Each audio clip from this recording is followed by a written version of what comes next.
ஒண்ணும் இல்லைங்க சார். நான் இந்த மைவீட்டில் அமௌண்ட் போட்டு கொஞ்சம் லாக் ஆயிட்டேன் சார். சரி சரிங்க. இப்போ பாத்தீங்கன்னா இப்ப நான் வந்து போட்டு ஒரு 5 மாசம் ஒரு 6 மாசம் மொத்தம் அமௌண்ட் எடுத்துட்டேன் சார். ஓகேங்க. பிரதருக்கு வந்து நான் வந்து ரெஃபர் பண்ணியிருந்தேன். ஆ அவர் வந்து போட்டு ஆனா வந்து ஒரு பேமெண்ட் கூட எடுக்க முடியல சார். ரொம்ப கொஞ்சம் சிரமத்துல இருக்கிறோம். சரி சரிங்க. எப்படி சார் கம்ப்ளைண்ட் பண்ணா அமௌண்ட் வர்றதுக்கு வாய்ப்பு இருக்குங்களா? சார் அதாவது நீங்களே வந்து நான் சொல்ற விஷயத்த புரிஞ்சுக்குங்க. எப்படின்னா ஒருத்தங்க என்ன பண்றாங்க, அவங்களுடைய தொழில் நடவடிக்கைகள் அவங்க பண்றது எல்லாமே தப்பா இருக்குது அப்படிங்கிற அடிப்படையில சரிங்க சார். எல்லாமே என்ன பண்றாங்க, அதுக்குன்னு ஒரு குற்றப்பிரிவு இருக்கு இல்லைங்களா, பொருளாதார குற்றப்பிரிவு ஒரு பிரிவு இருக்குங்க. அவங்க வந்து பார்த்துட்டு அதுல வந்து கேஸ் வந்து ஆகி அவங்களுடைய பணம், அவங்களுடைய பேங்க் அக்கௌண்ட், அவங்களுடைய சொத்து எல்லாமே என்ன பண்ணிடுறாங்க, அவங்களுடைய கண்ட்ரோலுக்கு கொண்டு போயிடுறாங்க. ஓகேங்க சார். ஓகேங்க. இப்போ இவங்கனால அந்த அக்கௌண்ட அந்த பணத்தை எதையுமே எடுக்கவோ அதாவது டிரான்சாக்சன் பண்ணவோ வரவு செலவு அதாவது பண்ண முடியாது. ஓகேங்க சார். இப்போ என்னாச்சுன்னா இஓடபிள்யூ கண்ட்ரோலுக்கு போயிடுச்சு. இஓடபிள்யூ என்ன பண்ணுவாங்கன்னா அதை கொண்டு போய் கோர்ட்ல தான் ஒப்படைக்க முடியும். சரிங்க சார். கோர்ட் என்ன பண்ணுவாங்கன்னா இதுல என்னென்ன குற்றங்கள் நடந்திருக்கு அப்படின்னு எல்லாம் பார்த்துட்டு பாதிக்கப்பட்டவங்களுக்கு கொடுக்கணும் அப்படின்னு சொல்லிட்டு யார் யாரு பாதிக்கப்பட்டவங்கன்னு பார்க்கணும்ல. கண்டிப்பாங்க சார். கண்டிப்பா. இப்போ நீங்க அதுல வந்து பணம் போட்டிருக்கீங்க அப்படிங்கறது கோர்ட்டுக்கு எப்படி தெரியும்? கண்டிப்பாங்க சார். அப்ப நீங்க போட்டிருக்கிறீங்க, அந்த ப்ரூஃப் எல்லாம் வந்து கொடுக்குறீங்க, அதெல்லாம் செக் பண்ணிட்டு என்ன பண்ணுவாங்க, உங்க பணத்தை அவங்க சீஸ் பண்ணி வச்ச பணத்தை கோர்ட்டு தான் உங்களுக்கு கொடுக்க முடியும். கண்டிப்பா சார். கண்டிப்பா.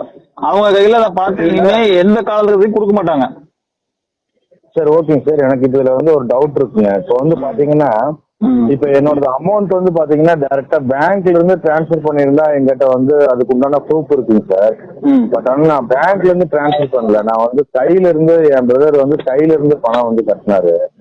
யாருக்கிட்ட பணம் கட்டினாருங்க? எங்க ஆபீஸ்ல சார், திருப்பூர் ஆபீஸ்ல. சரி, பணம் வாங்கினதுக்கு ஏதாவது ரெசிப்ட் கொடுத்துருப்பாங்கல்ல? இல்லைங்க சார், அந்த மாதிரி எதுவும் ரெசிப்ட் எல்லாம் எதுவும் தரலைங்க சார். திருப்பூர் ஆபீஸுக்கு போய் திருப்பூர் ஆபீஸ்ல என்னங்க, அது வந்து அவங்களுடைய ஜோனல் ஆபீஸா?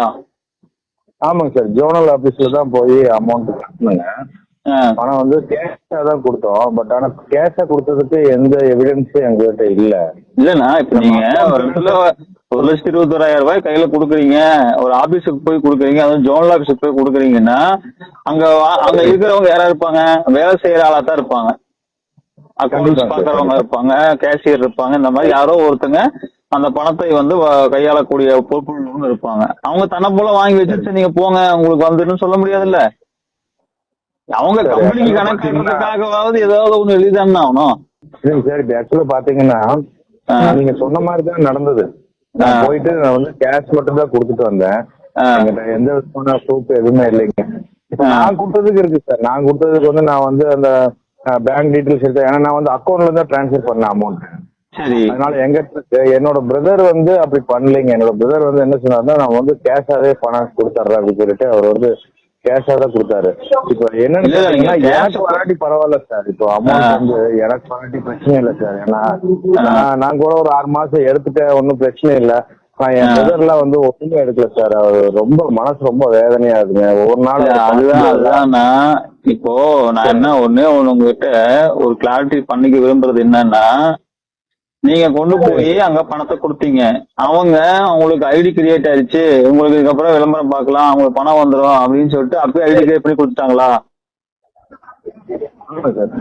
அப்பயே ஐடி கிரியேட் பண்ணி பணத்தை ரிசீவ் பண்ணிட்டு இதுக்கப்புறம் உங்களுக்கு மாசம் மாசம் பணம் வந்துடும், நீங்க விளம்பரம் பார்க்கலாம்னு சொல்லிட்டு கொடுத்தாங்களா?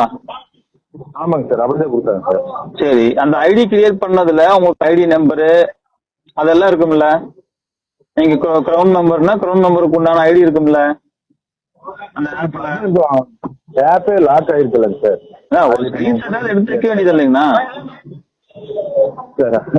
ஒண்ணு நீங்க என்ன பண்ணிருக்கணும், பணத்தை வந்து கொடுத்ததுக்கு சும்மாவாச்சு ஏதாவது நான் பணம் கொடுத்ததுக்கு எனக்கு ஒரு ஆதாரம் கொடுங்க, ஒரு ப்ரூஃப் கொடுங்க அப்படின்னு ஒரு ரிசிப்ட் கேட்டு வாங்கணும். சரிங்க சார். இல்லைங்க சார், அது பண்ணிருக்கணும். நான் வந்து இல்ல சார், நான் உண்மையை சொல்லிடுறேன் சார். நான் வந்து இப்ப என்ன நடந்துச்சுன்னா, நான் ஒரு நம்பிக்கையின் பேர்ல நான் அந்த மாதிரி எல்லாம் எதுவும் பண்ணலைங்க சார். நான் வந்து சரி அமௌண்ட் வந்துடும், கேஷ் வந்துடும் அப்படிங்கிறதுக்காக நான் வந்து என் பிரதர்கிட்ட சொல்லி, அதாவது வந்து நான் சொன்னதை விட என் பிரதர்கிட்ட சொல்லி அவர் வந்து என்ன பண்ணாருன்னா, அவர் என் மேல இருந்த நம்பிக்கையில சரி இது நம்ம பிரதர் தானே இவருக்கு ஒரு விஷயத்த பண்ணாருன்னா கரெக்டா இருக்கும் அப்படிங்கிறதுனால என் மேல இருந்த நம்பிக்கையில அவரும் வந்து எதுவும் பண்ணல சார். அதாவது உங்களை நம்பி ஒருத்தர் வராருன்னா நீங்க தான் அந்த இடத்துல பொறுப்பாளியா இருக்கணும். பொறுப்பா நீங்க தான் பொறுப்பாளி இருக்கணும். நான் பொறுப்புங்க சார். நீங்க அதாவது அவருக்கு தெரியல, ஓகே தம்பி சொன்னா கரெக்டா இருக்கும் அப்படின்ட்டு வராருன்னா நாளைக்கு நம்மனால அவருக்கு எந்த ஒரு சிக்கலும் வந்துடக்கூடாதுங்கிறதெல்லாம் உங்களுக்கு ஒரு பொறுப்பு கூடுது. உங்க பணமா சரி வந்தா வந்து வராட்டி போகுதுன்னு நீங்க என்ன வேணா பண்ணலாம். இல்லைங்க சார், அப்ப நீங்க என்ன பண்ணிருக்கலாம், இல்ல நம்ம வந்து பேங்க் அக்கௌண்ட்ல வாங்கி பேங்க்ல போய் கட்டி விட்டுருக்கணும். இல்லையா பேங்க்ல கட்டினா அந்த சலான வச்சிருந்துருக்கணும். எந்த அக்கௌண்ட்ல கட்டுறோமோ அந்த அக்கௌண்ட்ல என்ட்ரி ஆயிருக்கும். இல்லையா நீங்க உங்க அக்கௌண்ட்ல போட்டு இல்ல சார், அந்த டைம்ல வந்து ரொம்ப நம்பிக்கைக்குரிய ஒரு பர்சனா இருந்தாருங்க சார். கரெக்ட் தான், நம்பிக்கைக்குரிய. அத நான் எந்த வந்து இப்போ நீங்க உங்க கையில இருந்து பணத்தை கொடுக்குறீங்கன்னா அந்த பணத்துக்கு நீங்க வாங்கிட்டீங்க நான் கொடுத்துட்டேங்கிறதுக்கு உண்டான ஒரு ரெசிப்ட் கூட வாங்கலாம் எப்படிங்கண்ணா? அதான் சார் நான் பண்ண தப்புங்க. நீங்க யார நம்பிக்கைக்குரிய பிரச்சனை சொல்றீங்க? நான் வந்து மிஸ்டர் சத்யானந்தன் சார் தான். சத்யானந்தன் உங்களோட கையில கை நீட்டி பணம் வாங்கினாரு?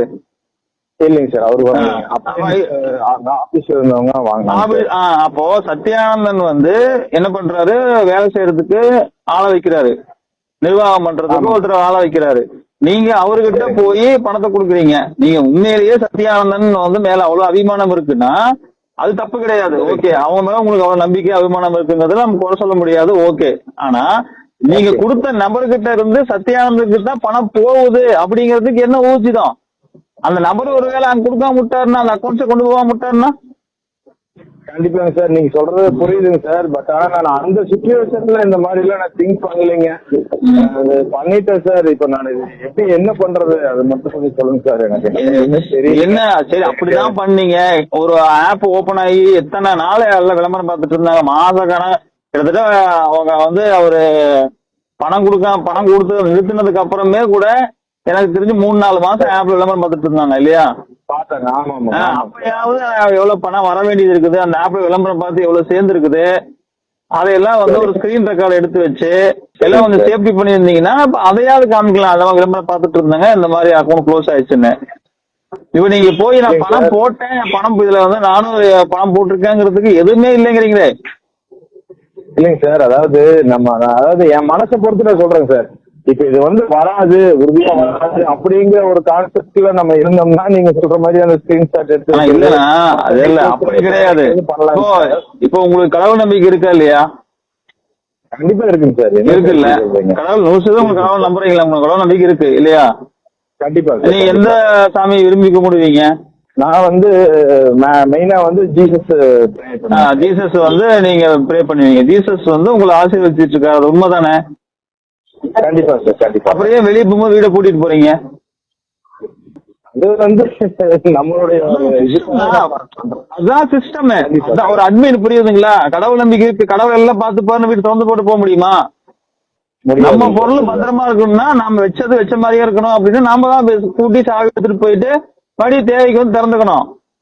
கண்டிப்பா சார். அப்ப வந்து நாங்க கடவுள் மேல நம்பிக்கை நான் வீட்டையே பூட்டாம போனேன், ஐயோ எல்லாம் போயிடுச்சு, ஜீசஸே இப்படி ஏமாத்திட்டாரு, அவர் பாத்துக்கவே இல்லைன்னு சொல்ல முடியுமா? சொல்ல முடியாதுங்க சார். அந்த மாதிரி நீங்க சொல்றது சரிங்க சார். நான் இப்ப இது எதுவுமே பண்ண முடியாதுங்களா? உங்க எந்த ஊர்ல இருந்து பேசுறீங்க? உங்க பேரு? என் நேம் வந்து ஜான் கிறிஸ்டோபருங்க. நான் திருப்பூர்ல இருந்து பேசுறேன். திருப்பூர் தான். சரி சரி. இப்ப எனக்கு பிரச்சனை இல்லை சார். எனக்கு அமௌண்ட் வரலைன்னா பரவாயில்ல சார், எனக்கு ப்ராப்ளம் இல்லை சார். எனக்கு வந்து என் பிரதர் சேர்ந்தாரு சார், அவருக்கு வந்துச்சுன்னா போதும் சார். எனக்கு வேற எந்த இது, நான் என்னோட காசு கூட நான் கொடுக்கறதுக்கு நான் தயாரா இருக்கிறேன் சார். ஆனா வந்து இப்ப என்னோட சூழ்நிலை சரியில்லாதனால நான் அதுவும் பண்ண முடியாத ஒரு சுச்சுவேஷன்ல இருக்கிறேங்க. என்னோட பிரதருக்கு எப்படியாவது வாங்கி கொடுத்தீங்கன்னா கூட போதும் சார். இப்ப நீங்க போய் புகார் கொடுக்குறீங்க, நீங்க பணம் போடுறதுக்கு முன்னால ப்ரூஃப் கொடுங்கன்னு கேட்பாங்க. இப்ப என்ன ஆகும் தெரியுங்களா? போலீஸ்கார் என்ன யோசிப்பாங்கன்னா, இதுல பணமே போடாதவங்க கூட வந்து நான் பணம் போட்டேன்னு சொல்லி நிக்கலாம்ல. கண்டிப்பாங்க சார் கண்டிப்பாங்க. சொல்லு ஓகே, நமக்கு ஒரு புரியுது. ஏதாவது நம்ம போய் பாப்போம் கிடைச்சா லாபம்னு சொல்லிட்டு நானும் போட்டேன்னு வந்து போடாதவனும் நின்னானா? அப்ப பணம் கட்டுறதுக்கு உண்டான சலான் என்ன? பேங்க்ல போட்டீங்களா, நீங்களே போய் அக்கௌண்ட்ல போய் கட்டி விட்டீங்களா, இல்ல உங்க அக்கௌண்ட்ல இருந்து டிரான்ஸ்பர் பண்ணீங்களா, ஜிபே பண்ணீங்களா? சரி, ஜோனல் ஆபீஸுக்கு போய் கட்டினீங்கிறீங்க, ஜோனல் ஆபீஸ்ல பணம் கட்டினதுக்கு உண்டான அந்த ரிசிப்ட் கொடுத்தாங்களா? அந்த மாத்திரையாவது வாங்குனீங்களா? இல்லைங்க சார், அதுவும் வாங்கலைங்க. அதுவும் வாங்கல, எதுவுமே வாங்கல, பணத்தை மட்டும் கொடுத்துட்டேன்னு சொன்னா இது எதன் அடிப்படையில அவங்க எடுத்துப்பாங்க? கண்டிப்பாங்க சார் கண்டிப்பாங்க. இதெல்லாம் ஒண்ணு பண்றேங்க சார், கால் பண்ணி கான்டாக்ட் பண்ணி கேக்குறேங்க. யாருகிட்ட? அதாவது ஸ்கிரீன்ஷாட் என் பிரதர்ட்டீங்க. கேளுங்க, இருக்கான்னு கேளுங்க. சரிங்க சார். அவர் வந்து ஐடி போட்டிருக்காரு, அந்த ஐடி நம்பரு நீங்க வந்து சொல்லலாம், சார் அந்த பணம் கொடுத்தது கூட இந்த மாதிரிங்க நம்பிக்கை பேர்ல கொடுத்துட்டேன், நானும் வந்து அந்த ரிசிப்ட் கூட வாங்காம வந்துட்டேன், அந்த அளவுக்கு எனக்கு அப்போதைக்கு தோணல, இல்ல எனக்கு அந்த அளவுக்கு தெரியல, ஆனா என்னுடைய ஐடி இதுதான், எனக்கு இவ்வளவு வந்து பணம் போட்டது இருக்கு, எனக்கு மாசம் மாசம் இவ்வளவு வந்துட்டு இருந்தது, பணம் எடுத்து வந்ததுக்கு அப்புறம் நான் விளம்பரம் பார்த்துட்டு இவ்வளவு சேர்ந்துருச்சு, இதெல்லாம் வரும்னு நாங்க வந்து காத்துட்டு கடன் காலுக்கு பதில் சொல்லிட்டு இருந்தோம், கடைசியில் எதுவுமே வரல அப்படின்ட்டு அதையெல்லாம் ஜெராக்ஸா ஆட் பண்ணி அவங்க வந்து பத்திரிகைகள் என்ன போட்டிருக்காங்க, பேப்பர்ல வந்து EOW வந்து செய்தி அறிக்கை என்ன கொடுத்திருக்காங்கன்னா, நீங்க போட்டதுக்கான அசல் ஆவணங்களை எடுத்துட்டு வாங்கன்னு இருக்கிறாங்க. சரிங்க சார் சரிங்க. இப்ப வந்து நீங்க அசல் ஆவணம் சலான் போட்டது, பேங்க் ஸ்டேட்மெண்ட் கூட இது இல்லைன்னா அட்லீஸ்ட் அந்த ஆப்போடைய ஸ்கிரீன்ஷாட்டாவது நம்ம வந்து காமிக்கணும்ல. கண்டிப்பா சார். அவருக்கு என்ன ஐடி, அந்த ஐடியாவது அவருக்கு அந்த ஆப் இருந்தா தானே பார்க்க முடியும். ஆமாங்க சார் கண்டிப்பாங்க. அந்த ஐடியில இருக்கும் இவரு குரோன் நம்பர் தான். சரிங்க சார். அப்படின்னு இருக்கும். இப்ப நம்ம வாயில போய் நானும் போட்டேங்க அப்படின்னு சொல்றது வந்து எந்த வகையில அவங்களுக்கு ஆதாரம் இருக்கும்? ஆமாங்க, எந்த எவிடன்ஸுமே இல்லைங்க. இப்ப உங்களுக்கு கீழே அவர் மட்டும் தான் சேர்த்துனீங்களா? இல்லைங்க சார், நான் என்னோட ஒய்ஃப் நான் ஜாயின் பண்ணியிருந்தேன் சார். அது பரவாயில்லைங்க சார், என்னோட விட்டுருங்க சார். இல்ல ஒய்ஃபுக்கு என்னாச்சுங்க? என் ஒய்ஃபுக்கு ஒன்னும் அமௌண்ட் பெண்டிங் இருக்குங்க சார். நான் என்ன சொல்றேன்னா உங்க அண்ணாருது எந்த ஆதாரமும் இல்ல, ஆனா உங்களுக்கு ஆதாரம் இருக்குதுன்னா உங்களுதையாவது வாங்கி அவரு குடுக்கலாம்ல. ஓ அப்படி சொல்றீங்களா? உங்களுக்கு வந்து ஆதாரத்தோடு இருக்குது, பணம் போடுறதுக்கு எல்லாம் ப்ரூஃப் இருக்குது அப்படின்னா அதை வச்சு நீங்க வந்து உங்களுக்கு பணம் வாங்கக்கூடிய வாய்ப்பு இருக்கும் போது அதை நீங்க எடுத்துக்காம உங்களை நம்பி வந்தவருக்கு அவருக்கு எதையுமே நாமளும் பண்ணி முறையா வந்து அந்த ஆதாரம் எல்லாம் எடுத்து வைக்காம விட்டுட்டோம் அப்படின்னு உங்களுக்கு வரதையாவது வச்சு ஏதாவது உங்களுக்கு அதை கொடுக்கும்போது எவ்வளவு வருதோ அவ்வளவு கொடுத்துட்டு பேலன்ஸ் கூட நீங்க சொல்லலாம். இதெல்லாம் மிச்சத்துக்கு கூட கொடுக்கலாம், இல்லையா அண்ணா புரிஞ்சுக்கிட்டாருன்னா இதெல்லாம் கிடைச்சதுன்னு சொல்லலாம். ஏதோ ஒண்ணு வந்த வரைக்கும் உங்களுக்கு பெனிஃபிட் தானுங்கண்ணா, உங்க பணம் தானே அது. கண்டிப்பா சார். நம்ம எல்லாம் அடுத்தவங்க பண்றேங்க சார். நான் ஒண்ணு பண்றேன் சார், நான் என் பிரதர் இப்ப கான்டாக்ட் பண்றேன் சார். நான் அவர்கிட்ட பேசிட்டுங்க, ஏதாவது சூப்பர் இருக்காரான்னு பாத்துட்டு நான் மறுபடியும் நான் உங்களுக்கு கான்டாக்ட் பண்றேன். கேளுங்க. நன்றி. ஓகே நன்றி.